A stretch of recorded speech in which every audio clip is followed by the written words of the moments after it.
Ya, terima kasih ya sudah datang ke sini. Kamu apa kabarnya? Baik, Bu. Sebelum kita mulai, kita perkenalan lebih dahulu ya. Sebelumnya perkenalkan, nama Ibu Esti Fauzia, dan di sini Ibu adalah seorang konselor. Kamu bisa memanggil saya dengan sebutan Ibu Esti. Silakan kamu perkenalan dulu. Saya Fitri Hayani menjadi konselor kepada Ibu. Fitri lebih nyaman dipanggil Fitri terhadap perjalanannya. Fitri umur berapa dan tinggal di mana? Fitri umur 20 tahun, tinggal di Medan. Kesibukannya apa? Sebagai mahasiswa.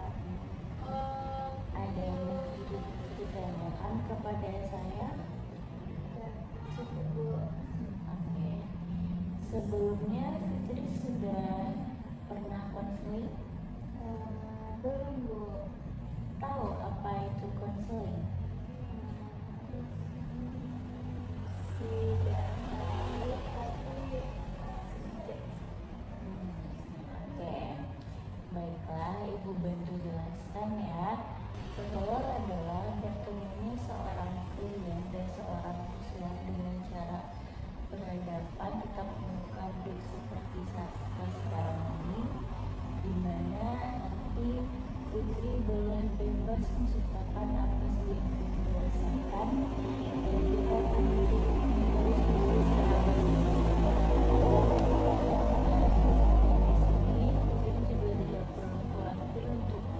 menceritakan apa sih yang Fitri rasakan, karena di sini bersifat kerahasiaan, dan juga Fitri diharapkan sukarela untuk menceritakan apa saja tanpa paksaan, dan juga secara terbuka untuk menceritakannya agar konseling kita dapat berjalan dengan lancar. Apakah Fitri mengerti? Nah, Fitri, sebelum kita melakukan konseling dan membahas permasalahan dan juga solusi dari Fitri, Ibu ingin memberikan Fitri itu asesmen atau instrumen, yaitu yang dinamakan DAS. DAS itu depresi, anxiety, dan stres. Nah, nanti Ibu meminta Fitri untuk mengisi beberapa lembar jawaban yang akan Fitri isi, dan jawaban Fitri itu tidak ada benar salahnya, dan Ibu harap Fitri mengisi dengan sejujurnya dengan apa yang Fitri rasakan. Apakah Fitri bersedia? Bersedia. Nah, Fitri, ini soal yang akan Fitri isi, dan Fitri tidak perlu khawatir akan benar salahnya, karena ini Fitri isi harus sesuai dengan kondisi Fitri seminggu belakangan ini, apa yang Fitri rasakan. Dan Fitri harus jawab dengan sejujurnya apa yang Fitri rasakan. Nah, silakan.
Tidak perlu tegang. Jadi dua relax.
saya sudah melihat apa yang Fitri jawab atau apa yang Fitri isi, dan itu juga sudah menganalisis. Nantinya juga kita akan menganalisis secara bersama-sama ya terhadap jawaban Fitri. Dan di sini saya melihat untuk depresi Fitri itu masih tergolong normal, itu bagus.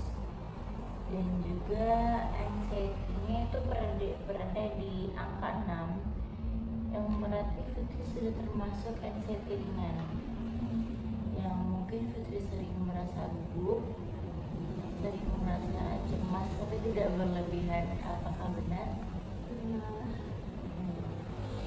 Dan juga stres Fitri juga termasuk masih normal.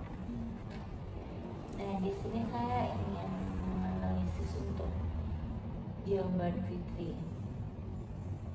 Nah, untuk yang pertama itu Fitri menjawab, saya merasa susah untuk tenang. Itu jarang. Kenapa Fitri jarang merasa susah untuk tenang? Apa yang menyebabkan itu?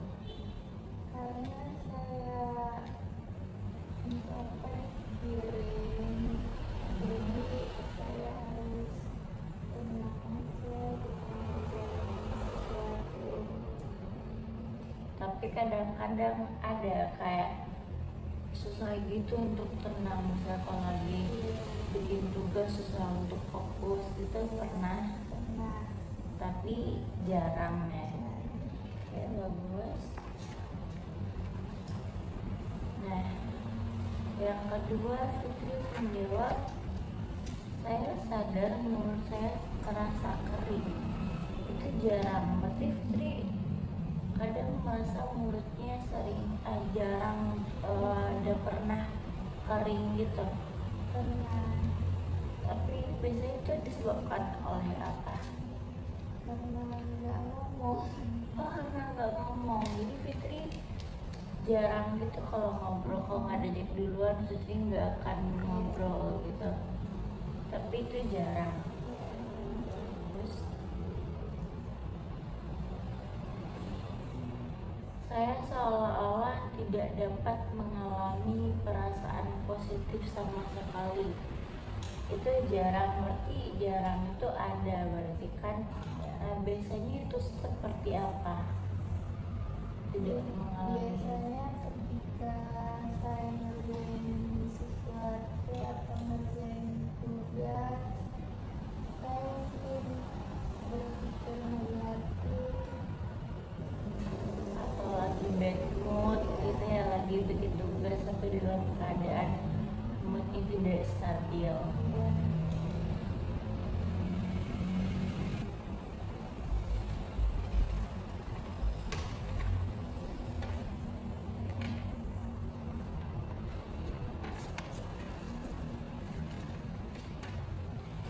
Nah, kita lanjut ke yang nomor 4, yaitu saya mengalami susah bernafas. Contohnya bernafas terlalu cepat, ngos-ngosan walaupun tidak melakukan aktivitas fisik berat. Itu tidak pernah berarti. Tidak Berarti bagus. Bagus ya. Nah, dan selanjutnya saya merasa tidak bersemangat untuk memulai sesuatu kegiatan. Itu jarang ya. Kayak pastinya ada, tapi jarang. Itu ketika momen apa? Ketika Fitri merasa tidak bersemangat. karena motivasinya belum ada. Tapi nggak semua kegiatan kan.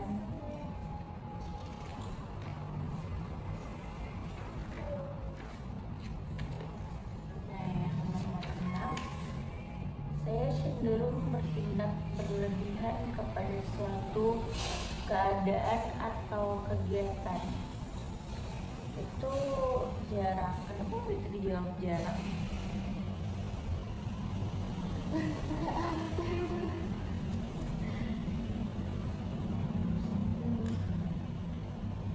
Nah, kita lanjut yang nomor 6. Saya cenderung bertindak berlebihan kepada sesuatu keadaan atau kegiatan. Nah, Fitri menjawab jarang. Nah, kenapa Fitri menjawab jarang?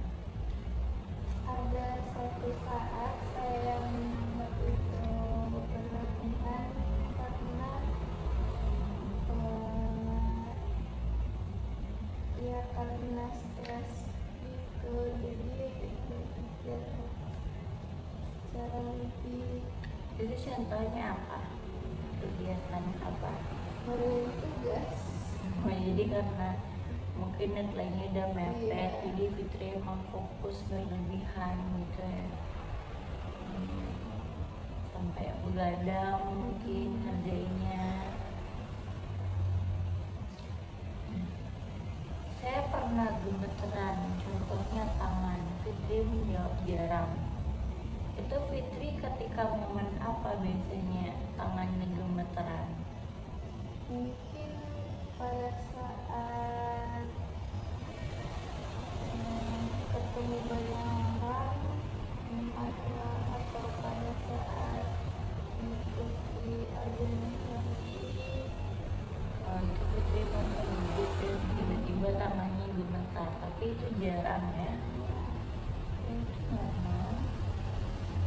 Yang nomor 8, saya merasa terlalu gelisah, tidak pernah. Bagus ya Fitri, tidak pernah merasa gelisah.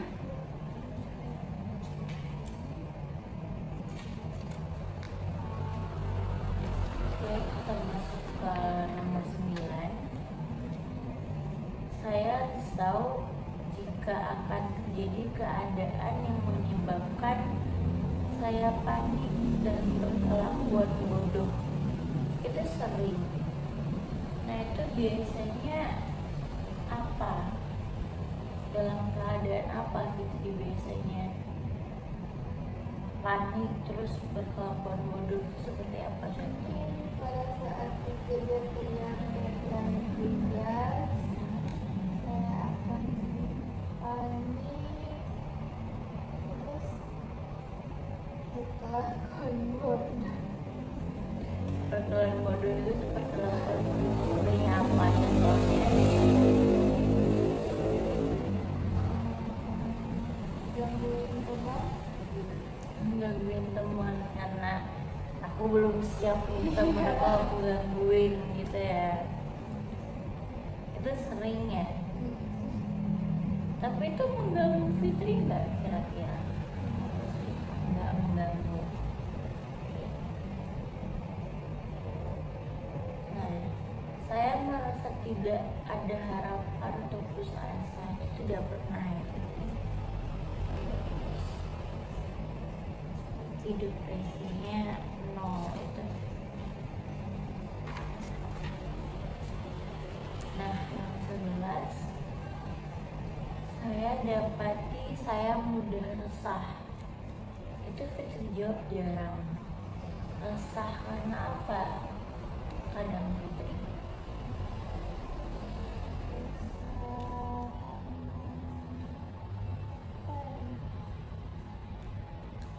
tidak jauh dari tugas. oke, sama berarti yang buat Fitri resah dan itu organisasi dan tugas ya. Fitri termasuk anak yang aktif organisasi. Sekarang enggak sih. Kemarin-kemarin ya.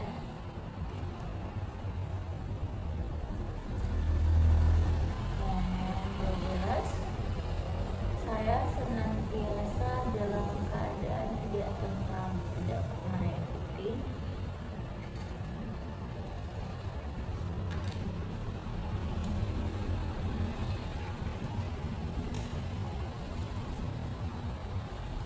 Nah, yang 13, saya merasa murung dan sedih. Juga tidak pernah ya, Fitri selalu ya happy, kayak ya udahlah gitu kan. Nah, nomor 14, Saya tidak dapat menerima apapun juga yang dapat menghalangi saya untuk meneruskan melakukan sesuatu. Itu jawab sering itu kenapa?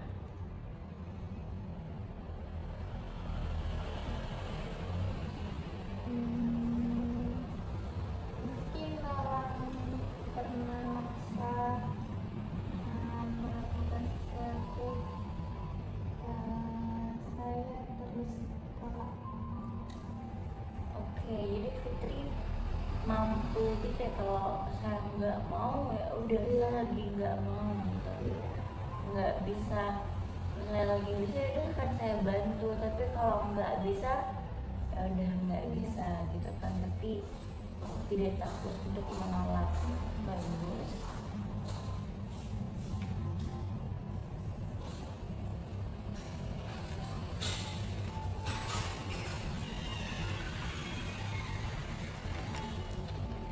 Oke, selanjutnya nomor 15.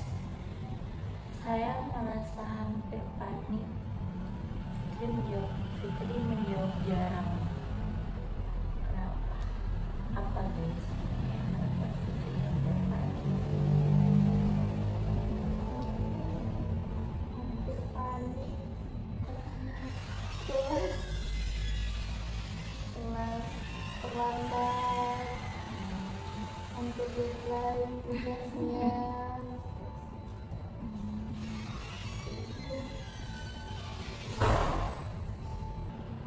Nah, nomor 16. Saya tidak bersemangat. Fitri menjawab tidak pernah. Tapi pada soal nomor 5 tadi, Fitri menjawab jarang. Pada soalnya hampir sama. Bentar. Yang ini. Saya merasa tidak bersemangat untuk memulai kegiatan. Fitri menjawab jarang. Tapi pada nomor 16 itu tidak pernah itu. Kenapa? Kenapa berbeda? Saya membedakan pertanyaannya. Kalau yang nomor 5 itu untuk melakukan kegiatan sehari-hari memang jarang bersemangat. Tapi kalau sekarang yang di soal Nomor 16. nomor 16 keadaan sekarang. Oh, jadi Fitri beranggapan nomor 5 itu untuk melakukan kegiatan, nomor 16 itu kondisi Fitri sekarang itu semangat. Oke, bagus. Bagus ya Fitri ya.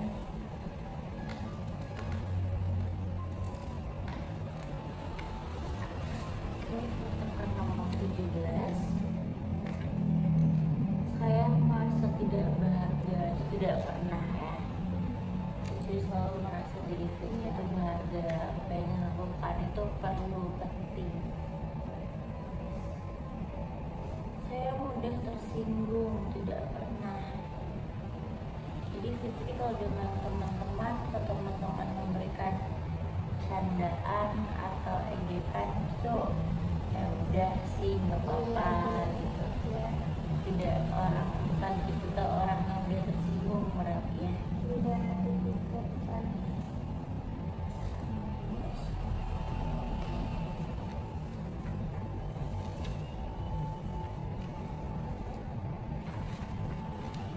Nomor 19. Walaupun saya tidak melakukan aktivitas fisik, saya sadar akan debaran jantung saya lebih cepat. Fitri menjawab jarang.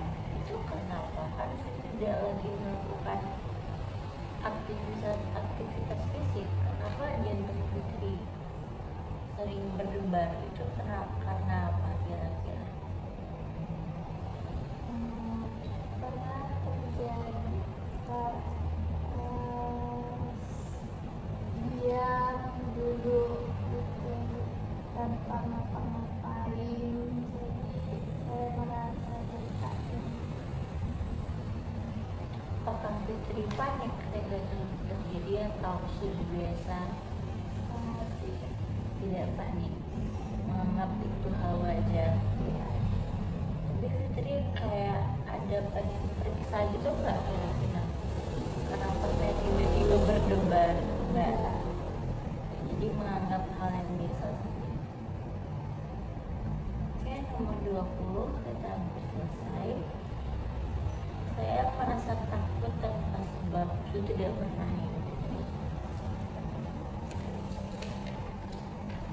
Nah, soal yang terakhir, saya merasa hidup ini tidak berarti lagi. Itu tidak pernah juga ya. Itu selalu merasa berharga, selalu merasa berarti. Oke, bagus. Nah, dari semua jawaban Fitri, seperti yang sudah saya sampaikan tadi, itu untuk depresi Fitri itu normal, di angka 2 itu normal seperti pada umumnya. Dan mungkin kita tidak pernah merasakan depresi juga kan. Nah, untuk anxiety itu Fitri sudah termasuk ringan, di angka 6. Mungkin ketika, apakah Fitri tahu apa itu anxiety? Kalau orang lain beda. Anxiety itu ketika Fitri mengalami kayak gugup, kecemasan, tapi ada tergolong dengan yang berat atau berlebihan. Jadi Fitri termasuk yang ringan. Mungkin seperti yang Fitri bilang tadi ya, Fitri sering gemetar atau gugup. Fitri kalau dekat orang ramai gitu sering gugup gitu. Nah, itu mungkin bisa Fitri atasi dengan mungkin ketika Fitri merasa seperti itu kayak ambil nafas atau diam dulu sebentar gitu kan, berusaha untuk fokus. Karena kalau mungkin kalau dibiarkan lama-lama itu kan jadi kebiasaan dan akan bisa bertambah gitu, akan bisa mungkin jadi berat nantinya kan. Memang Fitri itu tidak bisa lagi berinteraksi dengan banyak orang, terlalu ramai itu mungkin bisa emang gugup banget gitu atau gemeteran, terus kalau ngomong akan terbata-bata. Tapi untuk sekarang Fitri kalau ngomong depan orang ramai itu terbata-bata nggak? Jarang, tapi ada gitu. Biasanya itu kalau terbata-bata itu lagi ngapain? Presentasi di kelas. Itu mungkin bisa Fitri hadapi dengan banyak latihan speaking. Dan juga Fitri itu, dosen saya tuh pernah bilang sebenarnya membuat kita gugup ketika presentasi itu karena kita belum terlalu tahu dengan apa yang kita sampaikan, ya kan, karena takut salah gitu kan. Jadi caranya tuh mungkin sebelum kita tampil tuh kita harus benar-benar belajar dan menguasai. Jadi kalau kita emang merasa kita udah benar, ya kita kan santai aja gitu. Itu kan mengurangi kecemasan dan gugup juga. Jadi Fitri mungkin ya usaha itu yang harus dilakukan kalau ketika mengalami gemeteran namun tadi, fokus, tarik nafas, dan jika sulit melatih itu akan seperti biasa aja selanjutnya. Nah, kalau untuk stres Fitri itu masih normal ya 5, tapi ini tuh udah 5, normalnya udah tingkat akhir gitu, sebelum lagi bisa jadi ringan. Kalau tidak Fitri bisa kendalikan diri Fitri sendiri. Jadi kira-kira dari activity ringan itu kira-kira dia ingin Fitri tanyakan nggak?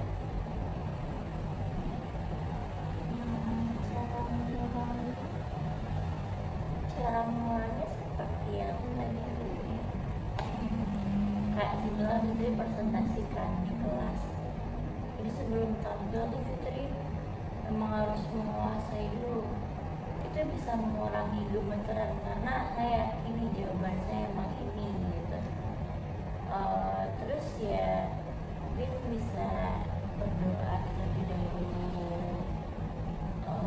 fokus, tarik nafas, terus jangan terburu-buru, mempersiapkan jangan terburu-buru. Mungkin misalnya Fitri akan tampil pada jam 7 pagi, nah mungkin Fitri bisa bangun lebih awal.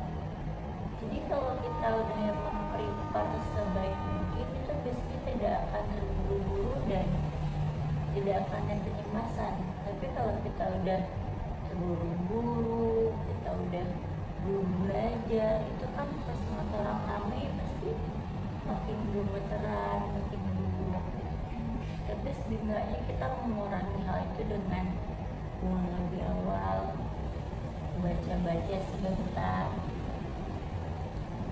Nah mungkin anggap aja orang di depan tuh nggak ada, anggap aja kita yang menguasai depan kelas itu. Nah untuk stres ada yang ditanyakan juga ya. Nah Fitri, nah itulah kira-kira gambaran instrumen dari Fitri seminggu belakangan ini. Nah selanjutnya kita akan lanjut untuk membahas permasalahan Fitri, apa yang Fitri rasakan. Nah dan tapi pada konseling kali ini kita akan hanya berfokus pada solusi dibandingkan permasalahan Fitri. Oke. Apa yang membuat Fitri datang ke sini hari ini? Saya merasa saya tidak bisa membagi waktu karena saya juga mengikuti organisasi, kelas saya banyak. Fitri mengikuti berapa organisasi di kampus? Satu organisasi ya. Itu sering rapat kah tiap hari atau ada jam tertentunya? Saya itu ikut divisi yang tidak banyak rapat tapi deadline-nya banyak. Divisi apa itu kira-kira? Info. Kominfo. Jadi proker-prokernya banyak dan deadline-nya juga cepat. Jadi saya tidak bisa membagi waktu antara ngerjain proker ini dan tugas-tugas itu. Tapi semenjak Fitri masuk ke organisasi itu karena mengganggu, Fitri masa itu mengganggu atau hanya mengganggu atau sekedar untuk susah mengatur waktu aja? Apakah organisasi itu mengganggu Fitri? Awalnya masuk ke organisasi itu tidak mengganggu sih, tapi pada akhir-akhir ini mengganggu. Terus apakah Fitri punya niatan untuk keluar dari organisasi tersebut? Karena ingin lebih fokus belajar. Berarti dulu Fitri sebelum ikut organisasi itu teratur waktunya. Bisa dibilang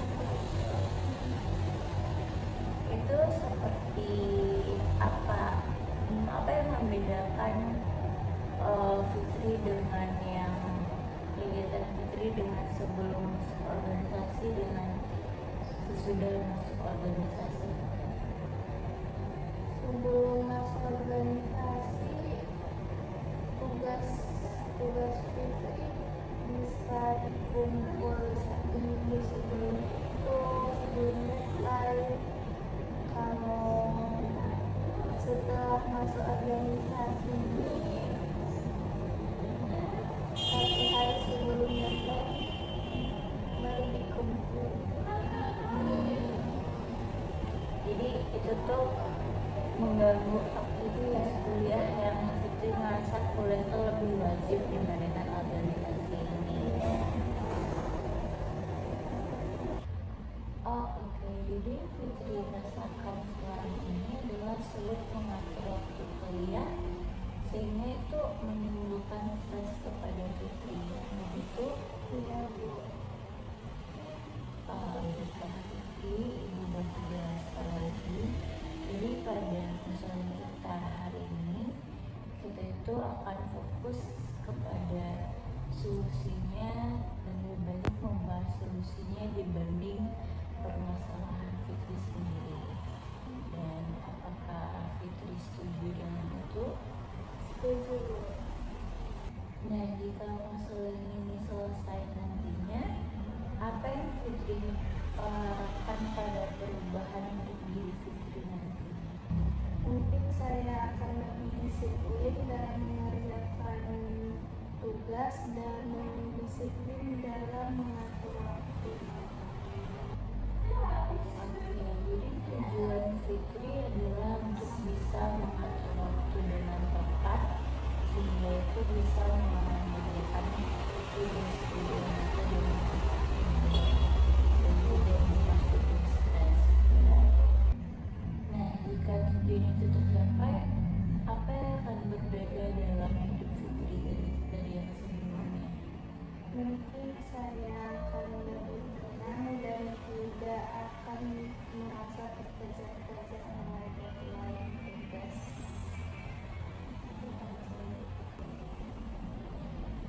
Oke, bagus sekali, itu tujuan yang sangat jelas ya Fitri. Nah, di sini saya akan memberikan pertanyaan untuk Fitri. Jika saat Fitri tertidur dan terjadi keajaiban, tiba-tiba masalah Fitri itu sudah teratasi, tapi karena Fitri tidur, Fitri itu tidak tersadar. Jadi pas Fitri bangun, langkah apa yang kira-kira akan Fitri hadapi besok paginya untuk pertama kali?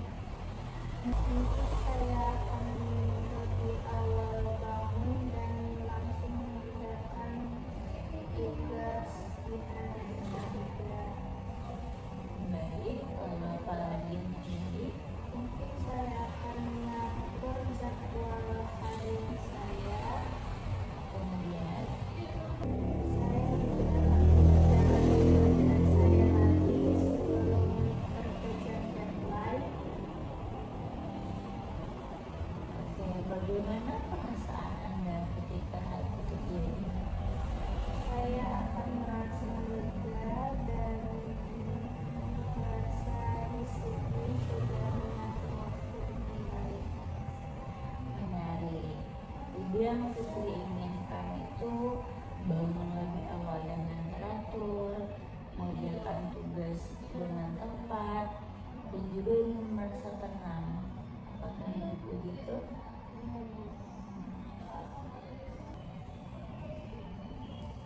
Nah, baiklah, di sini saya akan meminta Fitri untuk menilai kondisi Fitri saat ini sekarang. Bayangkan ada skala dari 0 sampai 10, yang mana artinya 0 berarti masalah Fitri itu masih belum teratasi dan juga belum ada tujuannya. Kalau 10 berarti masalah Fitri itu sudah tercapai dengan sepenuhnya. Nah, jadi untuk saat ini, untuk kondisi Fitri saat ini, Fitri membagi angka berapa? Mungkin 4. Kenapa 4? Kenapa tidak 2 atau 3?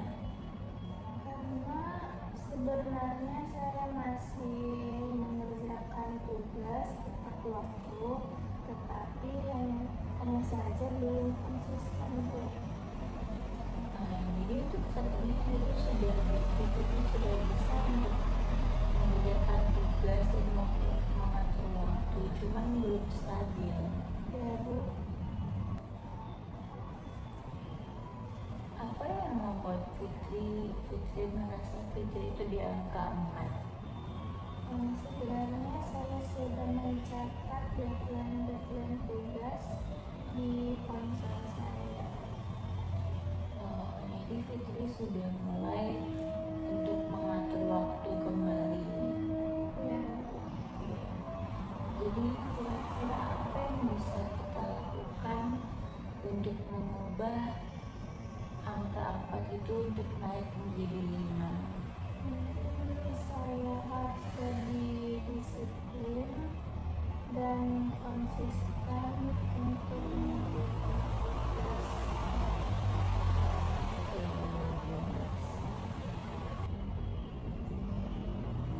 Nah, Ibu ingin mengetahui di mana kita situasi masalah itu tidak muncul. Apakah pernah ada masa di mana situasi ini tidak muncul? Pernah, Bu, di waktu semester lalu.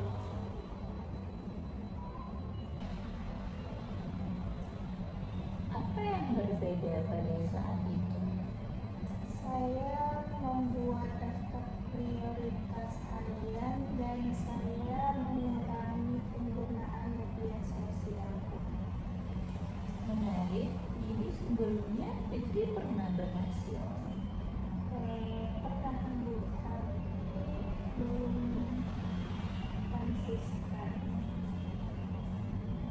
Menurut Fitri, kemampuan apa yang membuat Fitri berhasil pada saat itu? Saya lebih disiplin dan juga fokus.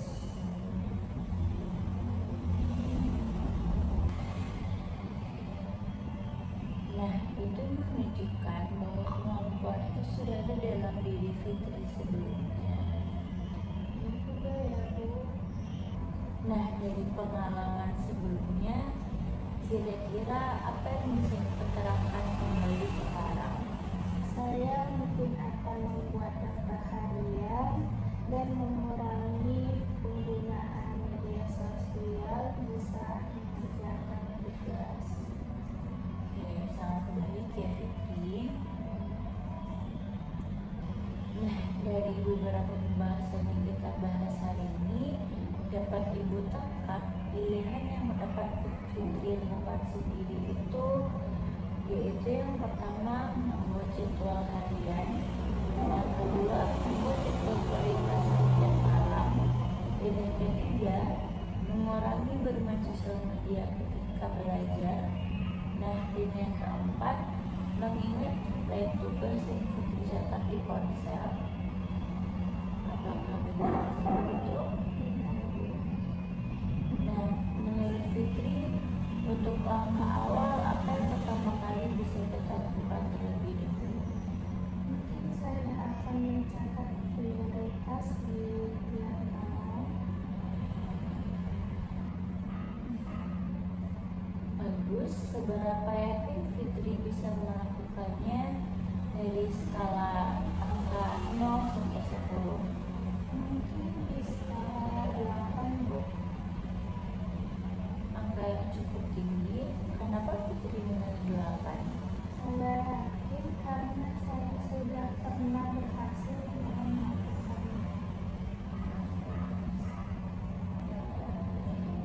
Ibu melihat sebenarnya Fitri itu sudah memiliki kemampuan untuk melakukan langkah-langkah yang tepat. Dan hari ini Fitri menunjukkan langkah-langkah tersebut dan belajar dari pengalaman Fitri sebelumnya. Ya. Dan untuk satu minggu ke depan, coba Fitri lakukan langkah-langkah yang telah kita bahas hari ini. Dan jika ada kendala, Fitri bisa menghubungi kembali Ibu pada pertemuan berikutnya. Dan terima kasih Fitri sudah datang ke sini, sudah terbuka datang kepada Ibu hari ini Fitri tetapkan hari ini itu berjalan dengan lancar.